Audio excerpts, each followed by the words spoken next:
Hello बच्चों, कैसे हो आप सभी। आज हम लेके आए हैं क्लास थर्ड ईवीएस का चैप्टर 1, जिसका पार्ट 1 हम पढ़ चुके हैं, अवर लिविंग प्लेस। चैप्टर 1 है बेटा ये, चैप्टर 1 अवर लिविंग प्लेस।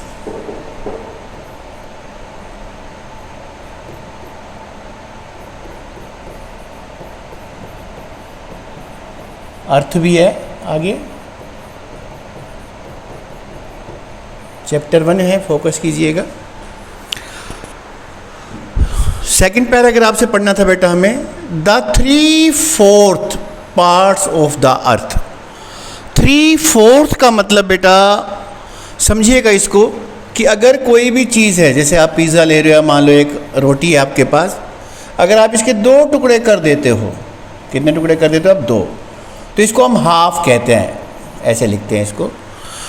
अब मान लो इसके भी आप 2 कर दो, तो अब टोटल टुकड़े कितने हो गए? 4। तो इन 4 टुकड़ों में से जो 3 हिस्से होंगे उसको कहते हैं हम 3/4, और जो ये अकेला रह गया ये कितना हुआ? 1/4। तो मतलब है कि 3/4 ज़्यादा होता है। समझने की चीज़ ये है जो छोटी क्लास के लिए, the 3/4 parts of the earth is water, कि जो हमारी अर्थ है, अगर हम अर्थ को इतना बड़ा मान ले तो उसमें जो 3 हिस्से है वो हमारा क्या है? पानी है। एंड 1/4 पार्ट इज़ लैंड, और जो उसका 1/4 पार्ट है वो लैंड मतलब ज़मीन है हमारी, जिस पर हम रहते हैं। आपको लगता होगा कि ज़मीन ज़्यादा है, पानी तो कहीं दिखता ही नहीं है हमारे पास।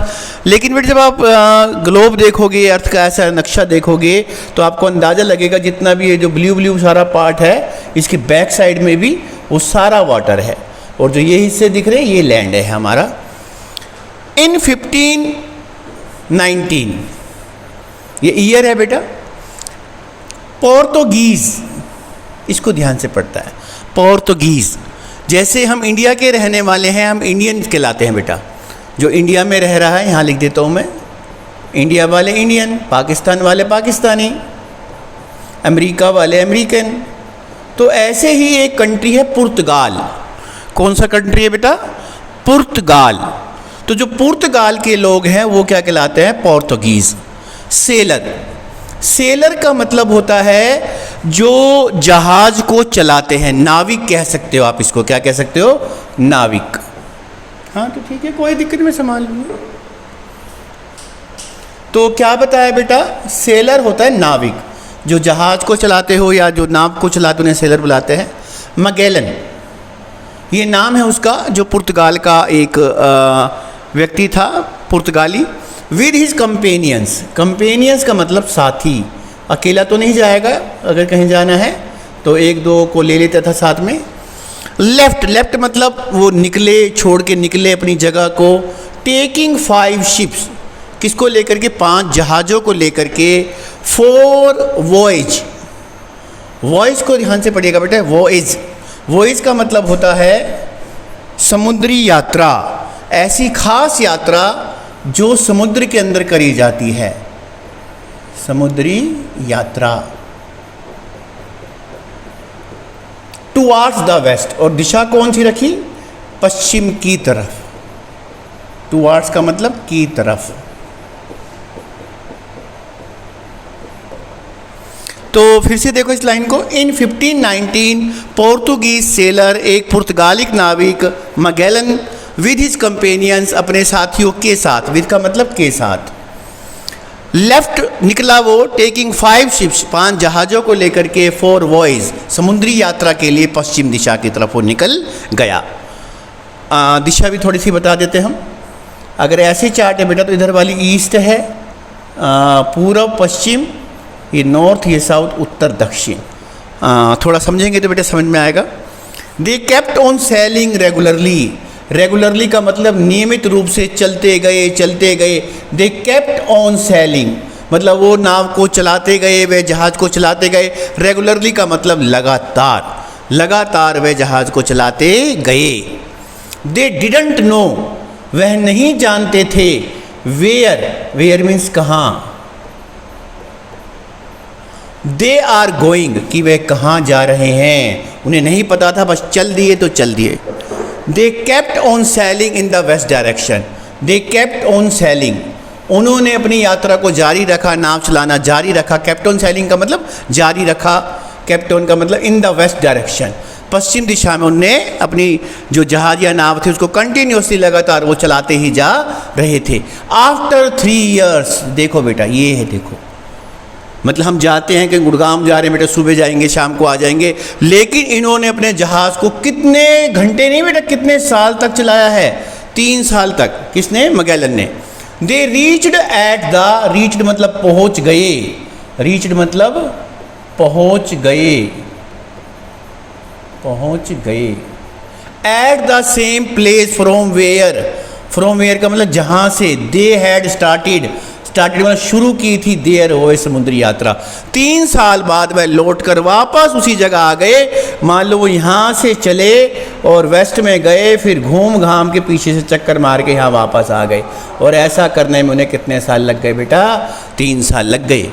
दिस लॉन्ग वॉयज, लेकिन इस यात्रा का एक फ़ायदा हुआ। दिस लॉन्ग का मतलब लंबी, समुद्री यात्रा ने सिद्ध कर दिया, प्रूव्ड मतलब सिद्ध कर दिया, किसी चीज़ को सिद्ध करना। That the earth is round, इस चीज़ को सिद्ध कर दिया कि धरती गोल है, तभी तो वो लौट करके वहाँ आ गए बेटा। आप कभी भी लौट के दोबारा तभी आ सकते हो, अगर आप सीधा ही सीधा जा रहे हो तो कभी भी आप यहाँ नहीं पहुँचोगे, लेकिन अगर आप राउंड घूमोगे बेटा तो आप वापस उसी जगह पे आ जाओगे। तो वापस घूम करके उसी जगह पर तभी आया जाता है जब चीज़ कैसी होगी? राउंड होगी। तो इस चीज़ ने सिद्ध कर दिया, क्योंकि वो लौट कर वहीं आ गए थे, तो इस बात को सिद्ध कर दिया उनकी यात्रा ने कि अर्थ कैसी है? Round. Now the people knew that, अब लोग जानते थे that the earth is not flat, बेटा कि अर्थ फ्लैट नहीं है, हमारी चपटी नहीं है, but it is round like ball और ऑरेंज, ये संतरे या बॉल की तरह कैसी है? राउंड है, गोल है। कैसी है ये? गोल। नाउ अब in the given figure you can see that way on which Magellan was travelled. Now in the given figure, इस चित्र में अगर हम देखते हैं, you can see that way, way का मतलब रास्ता, आप वो रास्ता देख सकते हैं जिस पर मैगेलन चला था, जहाँ से वो चल के आया। उसके लिए हमें थोड़ा सा इसे मिटाना पड़ेगा बेटा, हल्का सा, तो इसको हम मिटाएंगे ताकि वो दिखे हमें। तो बेटा ये चीज़ सीखी आपने कि जो उसकी यात्रा थी मैगेलन की, वो कितने साल तक चली? 3 साल तक, और 3 साल बाद वो लौट करके आ गया, और उसका लौटना ये सिद्ध करता था कि अर्थ बेटा फ्लैट नहीं है, अर्थ कैसी है हमारे पास? राउंड है। ये चीज़ ध्यान रखनी है बेटा। इसमें थोड़ा सा क्लोज नहीं है, नहीं तो उसका जो मैप है जहाँ से वो चला, वो ये वाला रास्ता यहाँ कहीं दिखाई देगा, इस हिस्से पर दिख रही होगी आपको लाइन ये वाली। As the science developed, as the science developed, developed का मतलब होता है बेटा विकसित होना, विकसित हुई। जैसे जैसे जो हमारा विज्ञान है, आप देखते हो कि उस ज़माने में मतलब कुछ भी नहीं था बेटे, फ़ोन वोन बाइक गाड़ियाँ कुछ नहीं होती थी, लेकिन आज साइंस ने इतनी तरक्की करी है। अब ये देखो सिंपल जो हम टेक्निक पढ़ाने जा रहे हैं कि यहाँ से हम लिख रहे हैं और इस पर भी चल रहा है, तो ये सारी साइंस की डेवलपमेंट है बेटा। तो जब साइंस डेवलप्ड हुई, the man kept on continuing, तो मनुष्य ने जारी रखा। केप्ट ऑन का मतलब होता है जारी रखना, किसी चीज़ को जारी रखना। कंटिन्यूइंग लगातार। टू बी डिज़ायरस, डिज़ायरस का मतलब होता है किसी चीज़ की इच्छा रखना, इच्छुक जो था। टू नो अबाउट द, वो इच्छुक था इंसान जो है साइंस के साथ साथ। आजकल आप नई नई चीज़ें देखते हो, डोरेमोन देखते हो, एनीवेयर डोर रहता है उसमें कि कैसे एक जगह से दूसरी जगह जाया जाता है। तो अगर साइंस और डेवलप होगी तो शायद वो चीज़ें भी बन जाएंगी। To know about the shape of earth, अब सब जिज्ञासु थे कि भाई शेप कैसी है अर्थ की हमारी, उसका आकार कैसा है। शेप पहले भी हम पढ़ चुके हैं मीनिंग, आकार। The people of earth have travelled by space shuttle. Space shuttle होता है अंतरिक्ष यान, अंतरिक्ष यान। ये हमें बैठने का सौभाग्य नहीं है बेटा इन चीज़ों में अभी। जैसे आप देखते हो जाने के लिए गाड़ी है, कार है, बाइक है, हवाई जहाज़ है, तो ऐसे ही जब और ऊपर जाया जाता है तो उसको क्या कहते हैं? Space shuttle. क्या कहते हैं? Space shuttle, the people of earth have travelled by space shuttle, कि जो पृथ्वी के लोग हैं वो स्पेस शटल की सहायता से भी उन्हें यात्रा करी। हैव ट्रेवल्ड का मतलब यात्रा की उन्होंने, किससे सी की? स्पेस शटल से। यूरी गागरिन, इस नाम को ध्यान रखिए बेटा, ये रूस का व्यक्ति था, रूस एक देश है। Yuri Gagarin was the first astronaut, astronaut का मतलब अंतरिक्ष यात्री। वो लोग जो अंतरिक्ष में जाते हैं, स्पेस में जाते हैं, उन्हें एस्ट्रोनॉट बुलाते हैं, अंतरिक्ष यात्री कहते हैं। हु ट्रेवल्ड इन स्पेस, जिसने स्पेस में यात्रा करी, कौन सी ईयर में करी बेटा? 1961। He was the first man who travelled in the space in the year 1961। Our social life and environment, तो बुक का नाम है बेटा, इसको नहीं पढ़ना हमने। तो कौन से साल में यात्रा करी बेटा उसने? 1961 में। तो इस चीज़ को आपने ध्यान रखना है, रीड करना है बेटा, वर्ड मीनिंग को नोट करना है। सिंपल सी बात थी बेटा, इसके अंदर एक बार आप रीड करोगे तो सारा समझ में आ जाएगा। थैंक यू बेटा।